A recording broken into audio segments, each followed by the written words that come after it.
Hello நண்பர்களே, இந்த பொது மன்னிப்பு காலத்தில் குவைத்தில் தற்போது இருக்கக்கூடிய இந்த பொது மன்னிப்பு காலத்தில் போலீஸ் நம்மளை பிடிச்சிட்டாங்க அப்படின்னா நாம் ஃபிங்கர் வைக்காமலே ஊருக்கு போவோமா அல்லது ஃபிங்கர் வச்சு தான் நம்மளை அனுப்புவாங்களா அப்படிங்கிற கேள்வியை ஒரு நண்பர் கேட்டிருக்காரு. அது சம்மந்தமாக பார்க்க போகிறோம்.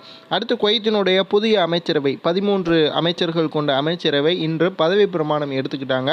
என்ன காரணம் அப்படிங்கிறதையும் பார்க்க போகிறோம். நிறைய குவைத்தினுடைய முக்கியமான செய்திகளும் இந்த வீடியோவில் இருக்குது. வீடியோ முழுவதுமாக பாருங்கள். முதல் செய்தி, குவைத்தினுடைய பல்வேறு பகுதிகளில் குவைத்தினுடைய லேபர் டிபார்ட்மெண்ட் அதே போல் குவைத்தினுடைய மினிஸ்ட்ரி ஆஃப் இன்டீரியர் இணைந்து மிகப்பெரிய அளவில் ரைடை நடத்தியிருக்காங்க. என்ன ப்ரோ, பொது மன்னிப்பு டயத்தில் ஏன் இந்த ரைடை பண்ணுறாங்க அப்படிங்கிற கேள்வி நிறைய நண்பர்களுக்கு எழலாம். குவைத்தில் பொது மன்னிப்பு போட்ட பிறகும் கூட சொந்த நாட்டிற்கு போவதற்கு மனம் இல்லாமல் குவைத்தில் இருக்கணும் அப்படிங்கிற காரணத்திற்காக நிறையா பேர் இன்னுமே பொது மன்னிப்பை பயன்படுத்தாமலே இருக்காங்க. அந்த மாதிரியான நபர்கள் குவைத்திற்கு தேவையே இல்லை அப்படின்ட்டு குவைத்தினுடைய உள்துறை அமைச்சகம் தற்பொழுது தெரிவிச்சிருக்காங்க. அந்த மாதிரி பிடிபடக்கூடிய நபர்கள் தற்பொழுது என்ன பண்ணப்படுவாங்க அப்படின்னா ஃபிங்கர் வைத்து திரும்ப குவைத்திற்கு வர முடியாதவாறு ஃபிங்கர் வைத்து அனுப்பப்படுவாங்க அப்படின்ட்டும் தெரிவிக்கப்பட்டிருக்கு. ஸோ குவைத்தில் பொது மன்னிப்பு தானே, நம்மளை பிடிச்சா கூட சொந்த நாட்டிற்கு நம்ம போயிட்டு திரும்ப குவைத்திற்குள்ளே வந்துடலாம் அப்படிங்கிற கனவு யாரும் காண வேணாம். குவைத்தில் இந்த பொது மன்னிப்பு அப்படிங்கிறது இன்னும் ஒரு சில வாரங்கள் மட்டுமே மீதம் இருக்குது. அதற்கு பிறகு பொது மன்னிப்பு அப்படிங்கிறதற்கான காரணங்களோ எதுவுமே சொல்ல முடியாது.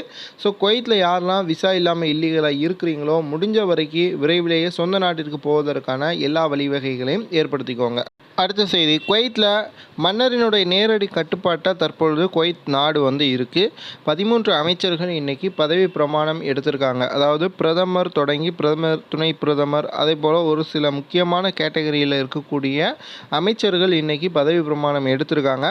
குவைத்தில் அரசியல் கட்சிகள் அதிக அளவு மிகப்பெரிய ஒரு பிரச்சனையை உருவெடுத்திருக்காங்க. இதை சரி செய்வது வரைக்கும் குவைத்தில் இந்த பார்லிமெண்ட் அப்படிங்கிறதற்கு வேலை இல்லை. குவைத்தினுடைய மன்னரினுடைய நேரடி கட்டுப்பாட்டில் குவைத் அரசாங்கம் இருக்கும் அப்படின்ட்டு சொல்லப்பட்டிருக்கு. ஸோ குவைத்தில் வரக்கூடிய நாட்களில் வெளிநாட்டவர்களுக்கான ஒரு பாதுகாப்பு அப்படிங்கிறது ஒரு மிகப்பெரிய அளவில் இருக்கும் அப்படின்ட்டு எதிர்பார்க்கப்படுது. ஏன் அப்படின்னா இந்த மன்னர் வந்ததற்கு பிறகு தான் இந்த பொது மன்னிப்பு அப்படிங்கிறது போடப்பட்டிருக்கு 3 மாதம். இன்னும் குவைத்தில் வெளிநாட்டவர்களுக்கு ஆதரவான ரூல்ஸ்லாம் வரும் அப்படின்ட்டு எதிர்பார்க்கப்படுது. அடுத்த செய்தி, குவைத்தில் பயோமெட்ரிக் ஃபிங்கர் பிரிண்ட், அதாவது குவைத்தில் இருக்கக்கூடிய வெளிநாட்டவர்கள் குவைத்திகள் யாராக இருந்தாலும் அவங்க சொந்த நாட்டிற்கு போகணும் அல்லது குவைத்திற்குள்ளே என்ட்ராகணும் அப்படின்னா அவர்களுடைய அனைத்து தரவுகளும் சேமிக்கப்பட்டுக்கிட்டு இருக்குது குவைத்தில். அந்த தரவுகள் தற்பொழுது வெளிநாட்டவர்களுக்கு இந்த வருட இறுதி வரைக்கும் டிசம்பர் 30ஆம் தேதி வரைக்கும் நீட்டிக்கப்பட்டிருக்கு. அதற்குள்ளே அவர்கள் ஃபிங்கரு எல்லாத்தையுமே எடுத்தால் போதும்.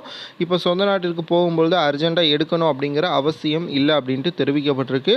இது வெளிநாட்டவர்களுக்கு ஒரு மகிழ்ச்சி தரக்கூடிய செய்தியாக தற்பொழுது அமைஞ்சிருக்கு. ஓகே நண்பர்களே, இந்த வீடியோ உங்களுக்கு பயனுள்ள தகவலாக இருக்கும் நம்புகிறேன். இது மாதிரியான தொடர் செய்திகளை நம்முடைய சேனல் வாயிலாக தெரிஞ்சுக்கிறதுக்கு சப்ஸ்கிரைப் பண்ணிக்கோங்க. உங்களுடைய நண்பர்களுக்கு ஷேர் பண்ணிவிடுங்க. குறிப்பாக பொது மன்னிப்பை பயன்படுத்தி சொந்த நாட்டிற்கு போக விரும்பக்கூடிய நபர்களுக்கு இந்த வீடியோவை ஷேர் பண்ணிவிடுங்க.